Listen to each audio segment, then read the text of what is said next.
सबसे पहले मैं अपने बड़े भाई श्री राहुल जी से क्षमा चाहती हूं कि उनको इंतजार कराया। आज सुबह इलाहाबाद में थोड़ा सा मौसम धुंधला था, इसलिए हवाई जहाज वहां लैंड नहीं किया, इसीलिए कर पाया, समय लग गया और मैं थोड़ी देर में आई। आप सबने भी मेरा इंतजार किया, इसके लिए आपसे भी क्षमा मांगती हूं और आपको बहुत बहुत धन्यवाद देती हूं।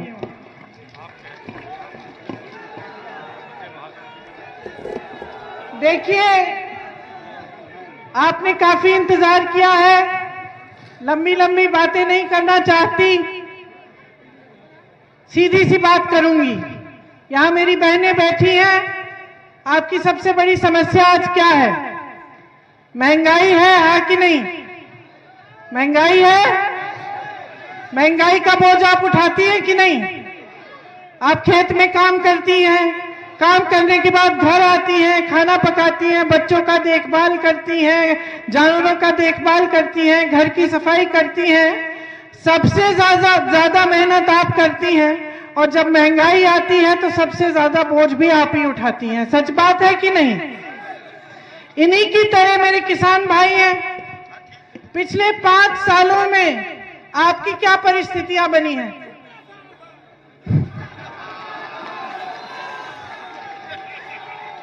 छुट्टा जानवर है? तमाम परेशानियों के ऊपर महंगाई है, पेट्रोल डीजल का दाम बढ़ गया है, खाद नहीं मिलती है, फसल का दाम नहीं मिल रहा है। कितना मिल रहा है फसल के लिए? कितना मिल रहा है फसल के लिए? अरे बहुत मिल रहा है। यहां मैं कल जहां थी वहां तो 1000 भी नहीं मिल रहा है। 2500 रुपए क्विंटल दे रही है छत्तीसगढ़ की कांग्रेस की सरकार गेहूं धान के लिए। हम कह रहे हैं कांग्रेस पार्टी हमारी सरकार आएगी 2500 आपको भी मिलेगा। लेकिन आज आप परेशानियों से जूझ रहे हैं और सबसे बड़ी परेशानी कौन सी? छुट्टा जानवर। अब मैं आपको बताऊं कि छुट्टे जानवर के बारे में प्रधानमंत्री मोदी जी ने क्या कहा।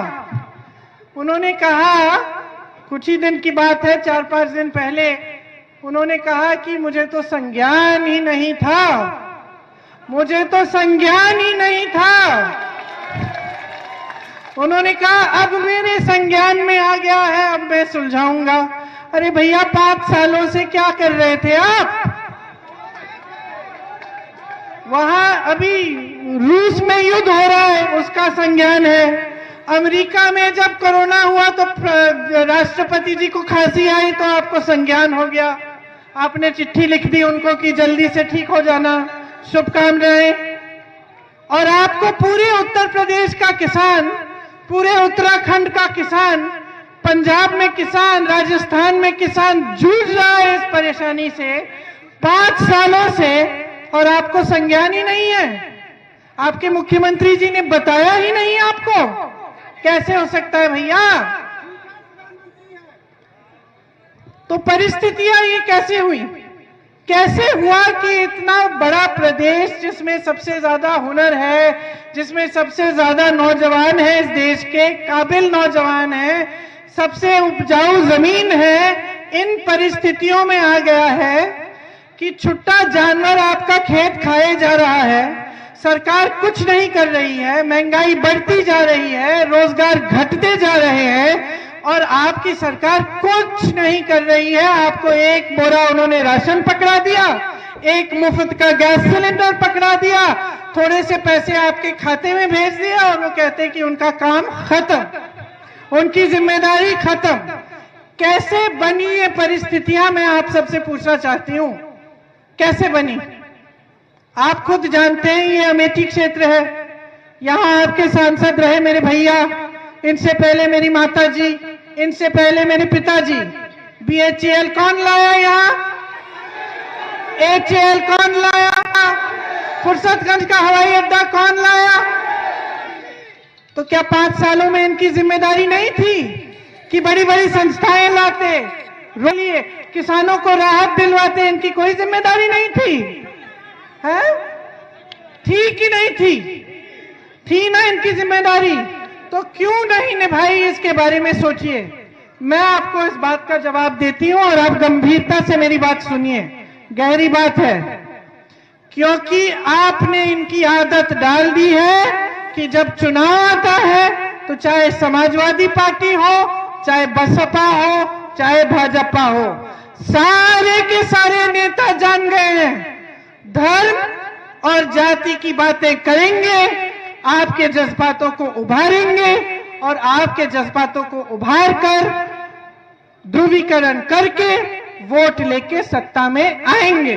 सही बात है कि नहीं? तो ये आदत किसने डाली है? बीजेपी नहीं डाली भाई साहब, आपने डाली है, आपने डाली है। वो तो फायदा उठा रहे हैं आपका, उनको तो मालूम है कुछ काम करने की जरूरत नहीं है। चुनाव के पहले दुरदुरिया आ गया, दुरदुरिया में शामिल हो गए, महिलाओं के साथ थोड़ा सा दुरदुरिया कर लिया, शपथ दिलवा दिया कि हमें वोट देंगे। क्यों? जान रहे हैं ना, वो तो जान रहे हैं कि आपको आके बोलेंगे कि आपके धर्म की हम सुरक्षा करेंगे, ये वो बड़ी बड़ी बातें, और आप वोट दे देंगे। और मुझे बताइए धर्म की रक्षा करने वाले मुझे बताएं, ये जो छुट्टे जानवर की समस्या है इनको सुलझाने के लिए कुछ नहीं किया। गौशालाएं बनाई, गौशालाओं में गाय को उठाकर, मैंने देखे वीडियो, 50-50 गाय को उठाकर जेसीबी से धर रहे हैं, उनके ऊपर मिट्टी धर रहे हैं। गाय को जंगली कुत्ते खा रहे हैं, जीवित गाय को उसके घाव खा रहे हैं। चारा नहीं डाला, पानी नहीं डाला, छत नहीं डाला, कौन सा धर्म निभा रहे हैं? कौन सा धर्म निभा रहे हैं? तो ये धर्म की बातें जो आपके सामने करते हैं, ये सिर्फ और सिर्फ आपका इस्तेमाल है। आपसे इसलिए करते हैं, आपसे वोट ले लें, खुद सत्ता में रहें, अपने बड़े बड़े उद्योगपति मित्रों को सारी संस्थाएं बेच डालें, वो कमाए 1000 करोड़ रुपए एक दिन में और किसान कमाए 27 रुपए। ये हालात है आपकी आज। और माफ कीजिए, आपको अच्छा नहीं लगेगा, कड़वी बात, कोई दुरदुरिया में आ गया, किसी ने धर्म की बात कर ली, किसी और ने जाति की बात कर ली, लो जी वोट दिया, बात खत्म। भैया बहुत बड़ी जिम्मेदारी है ये वोट आपका, बहुत बड़ी जिम्मेदारी है, आपके अपने भविष्य के प्रति बहुत बड़ी जिम्मेदारी है। इसको ठीक तरह से समझिए। आप आज गलत पार्टी को चुनेंगे, दोबारा 5 साल पछताएंगे। और आपके बच्चों को आप बड़ा इसलिए नहीं करते मेहनत करके, आप मेहनत करते हो, दिन रात क्यों धूप में काम करते हो, रात को क्यों चौकीदारी कर रहे हो अपने खेतों की, छोटे दुकानदार भाई बहन मेरे क्यों दिन रात मेहनत कर रहे हैं, चाहे कोरोना आए, जीएसटी आई, नोटबंदी आए, करे जा रहे हैं, कमाई है नहीं, बिल भरे जा रहे हैं, क्यों कर रहे हैं? अपने बच्चों को बड़ा करने के लिए, ताकि अपने बच्चों का भविष्य बने। कोई नहीं चाहता कि अपने बच्चे अपनी तरह संघर्ष करें, कोई नहीं चाहता। आज गरीब से गरीब परिवार में चले जाओ, सबसे पहले बोलेंगे कि हमने मेहनत से अपने बच्चों को पढ़ाया है। अब मैं लखनऊ के एक मोहल्ले में गई, वहां मुझे बच्चे मिले सारे बेरोजगार, सारे बेरोजगार, कोई आईटीआई पास, कोई एमए पास, कोई बीएससी पास, सारे अच्छी तरह से क्वालिफाइड, लेकिन बेरोजगार। तो आपने तो इसलिए तो नहीं बड़ा किया ना कि कोई भविष्य ही ना हो, कि बोरा मिलते रहे राशन का और उसी पर आप निर्भर रहे। ये एक साजिश है इन राजनीतिक दलों की, आपको गरीब रखने की, आपका पेट खाली रखने का, ताकि आपके जज्बातों का इस्तेमाल कर पाए।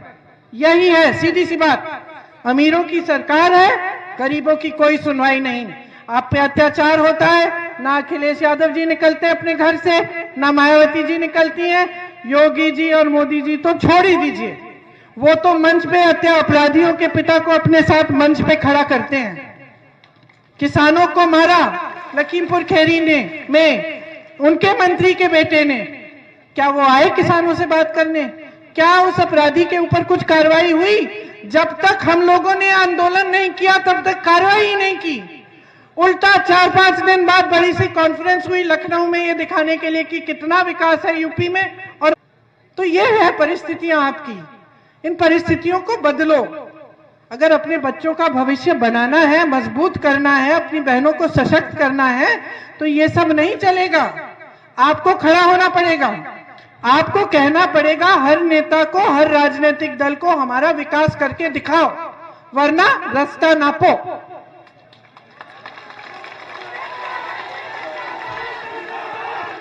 तो मैं इसलिए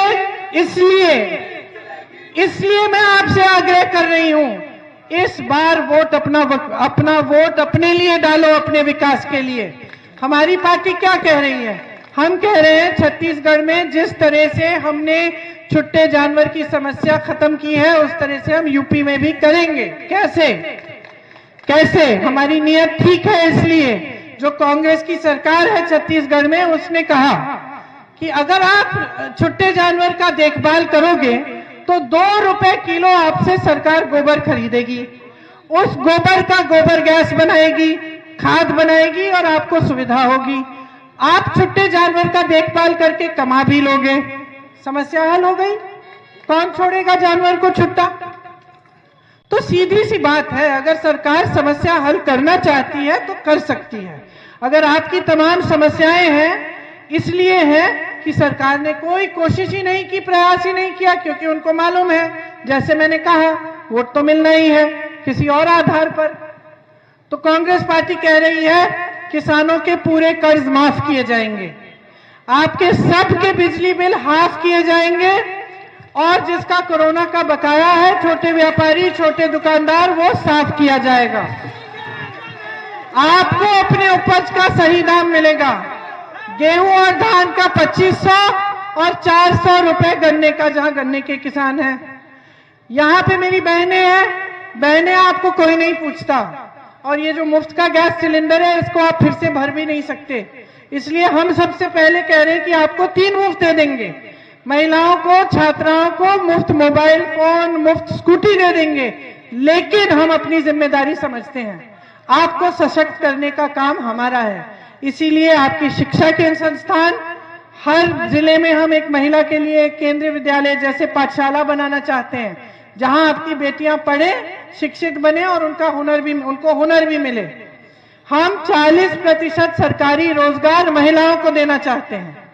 25% जितनी भी भर्ती पुलिस में है वो महिलाओं को मिलेंगी, ताकि जब आप पर अत्याचार हो तो पुलिस में, स्टेशन में आपको एक महिला मिले, आपकी मदद करे।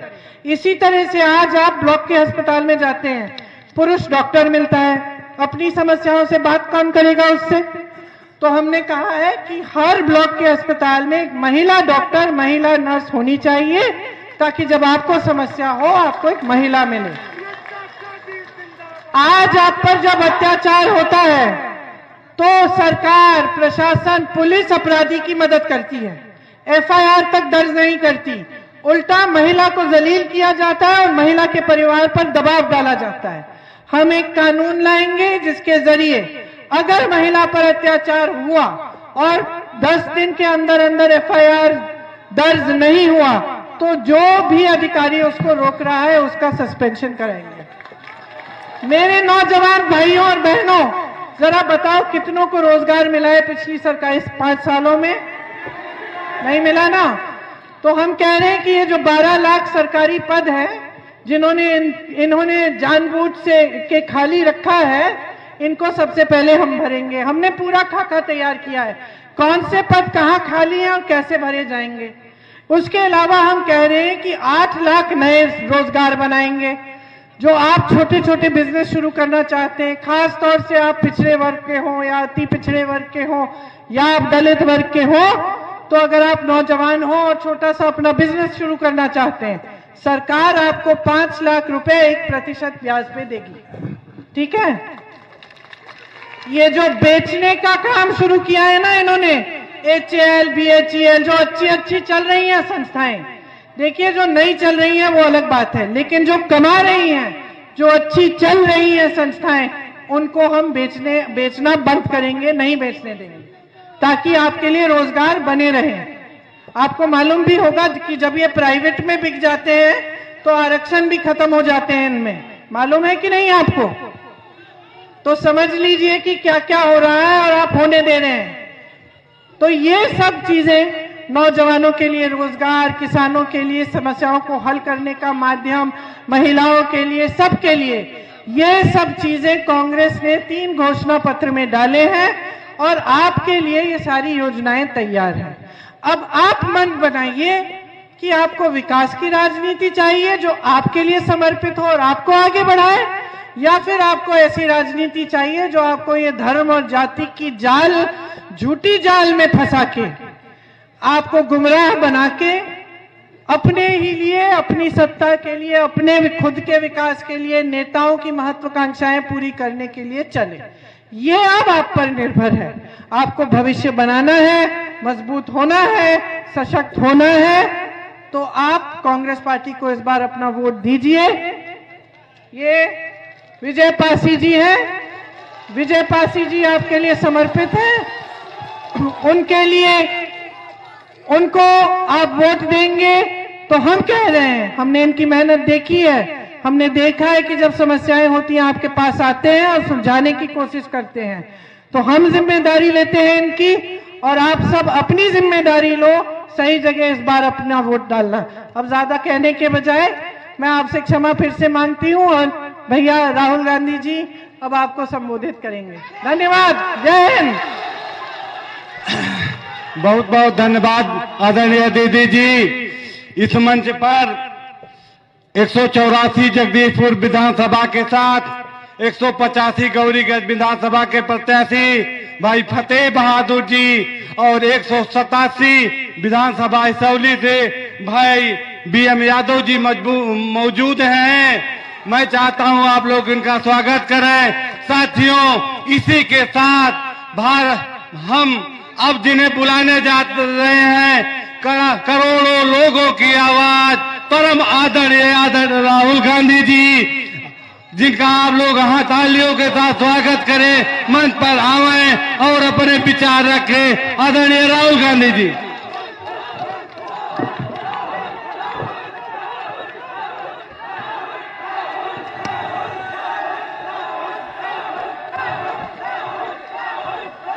प्रियंका जी, किशोरीलाल शर्मा जी, राजेश्वर प्रताप सिंह जी, अशोक श्रीवास्तव जी, राधेश्याम जी, दीपक सिंह जी, फतेह मोहम्मद जी, प्रशांत तिवारी जी, खुर्शीद अजीज जी, हमारे कैंडिडेट विजय पासी जी, भाइयों और बहनों, प्रेस के हमारे मित्रों, आप सबका यहां बहुत बहुत स्वागत। और खासतौर से जो युवा आए हैं, जो बेरोजगार युवा आए हैं, उनका मैं यहां स्वागत करता हूं। हाँ,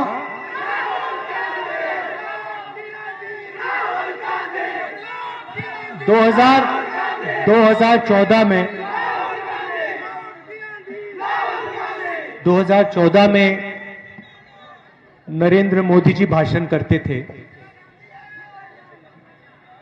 पूरे उत्तर प्रदेश में, पूरे देश में उन्होंने भाषण किया और कहते थे 2 करोड़ युवाओं को, याद है?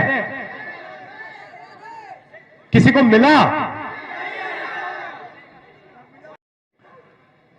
अब मेरा सवाल यह है कि इस चुनाव में नरेंद्र मोदी जी भाषण कर रहे हैं, कितनी मीटिंग की होंगी? भाषण कर रहे हैं, कितनी मीटिंग की होंगी? कितनी की होंगी? 50 कर दी होंगी। तो टेलीप्रॉम्प्टर के साथ या फिर पार्लियामेंट में, मतलब ऐसे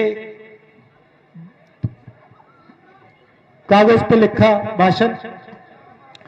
खैर, इन भाषणों में वो रोजगार की बात क्यों नहीं करते? अब वो जब यूपी आते हैं तो यूपी के युवाओं को ये क्यों नहीं कहते कि भैया मैं आपको रोजगार देने जा रहा हूं? क्या हो गया? हाँ, बीएचईएल बेच रहे हैं HCL बेच रहे हैं, तेल की कंपनियां बेच रहे हैं, एयर इंडिया बेच दिया, मगर अपने भाषणों में यह क्यों नहीं कहते कि मैंने 2014 में वायदा किया था, मैंने इतने युवाओं को रोजगार दिलवाया और आने वाले समय में मैं और रोजगार देने जा रहा हूं? क्यों नहीं कहते? क्योंकि पूरा उत्तर प्रदेश जानता है कि नरेंद्र मोदी झूठ बोलता है।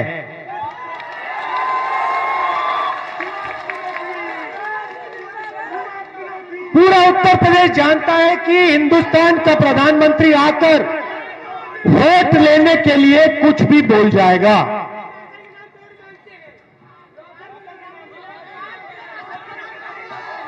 ठीक है, पूरा देश जानता है कि नरेंद्र मोदी जी ने किसानों को वायदा किया था कि आमदनी दुगनी कर दूंगा, और फिर 3 काले कानून लागू किए। 3 काले कानून लागू किए। इन कानूनों का लक्ष्य क्या है? इन कानूनों का लक्ष्य यह है कि जो आज किसान को मिलता है वो उससे छीना जाए और हिंदुस्तान के सबसे बड़े 2, 3, 5 अरबपतियों को दे दिया जाए। अब छत्तीसगढ़ में कांग्रेस की सरकार है,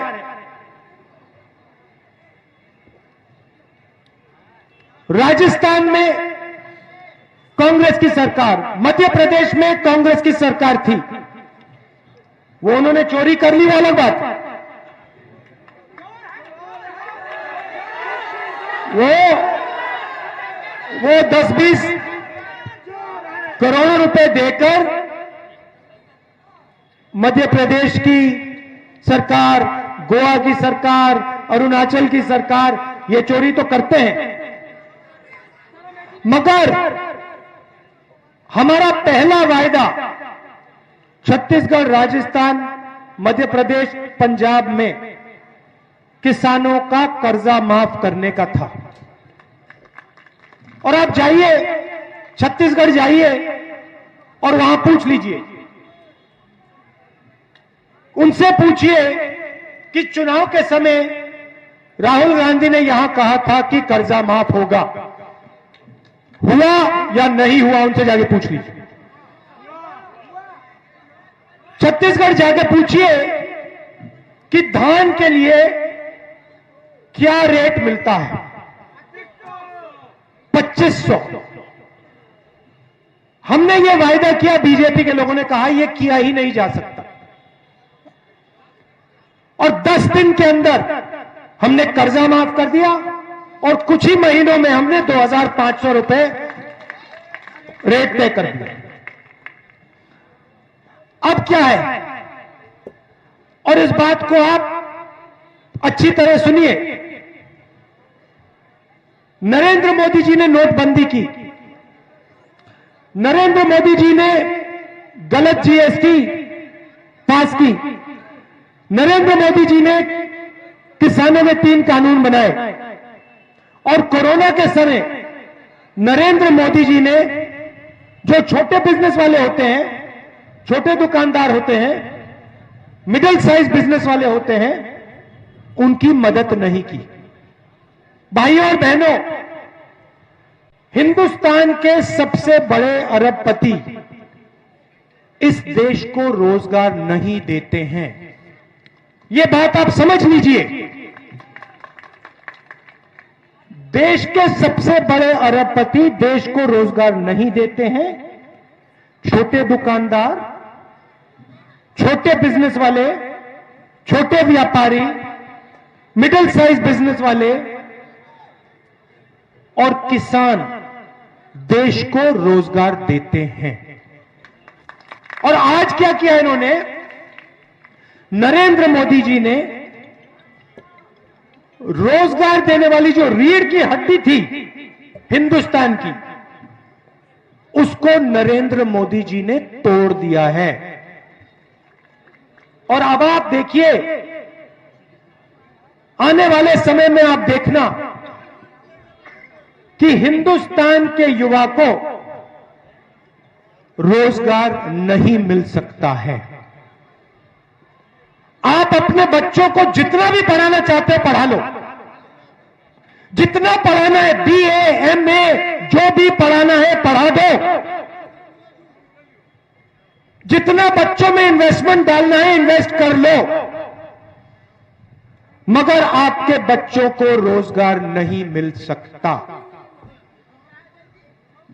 अब आप अपने बच्चों को यूनिवर्सिटी भेजते हो, कॉलेज भेजते हो, क्यों भेजते हो? प्रियंका ने बात कही, क्यों भेजते हो? मजे के लिए भेजते हो क्या? कुछ बनने के लिए। व्यक्ति कैसे बनता है? जो आपने बात बोली, कुछ बनने के लिए भेजते हैं। कुछ बनने का क्या मतलब होता है?